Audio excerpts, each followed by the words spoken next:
రాఖీ పండుగ అన్నా చెల్లెళ్ల అనుబంధానికి ప్రతీక. కానీ ఆర్టీసీకి మాత్రం ప్రయాణికుల జోబులకు చిల్లు పెట్టే పండుగగా మారిందన్న ఆరోపణలు వినిపిస్తున్నాయి. పండుగ రద్దీ కనిపిస్తే చాలు స్పెషల్ బస్సులు సిద్ధం. అయితే ఈ స్పెషల్ బస్సుల్లో ఛార్జీలు కూడా స్పెషల్ గానే ఉన్నాయంటున్నారు ప్రయాణికులు. హైదరాబాద్ నుంచి కరీంనగర్ కు సాధారణ బస్సు ఛార్జీ 290 రూపాయలు.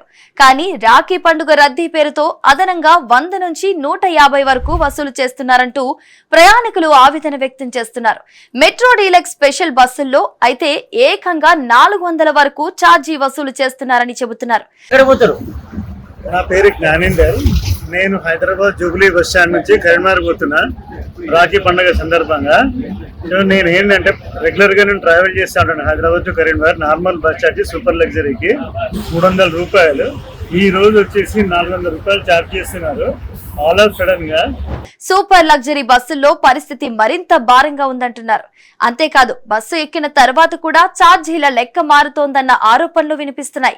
మార్గ మధ్యలో అదనంగా డబ్బులు వసూలు చేస్తున్నారని కొందరు కండక్టర్లపై ప్రయాణికులు ఆరోపిస్తున్నారు.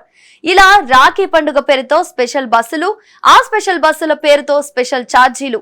ప్రయాణికులకు పండుగ అయితే ఆర్టీసీకి మాత్రం ఆదాయ పండుగేనా?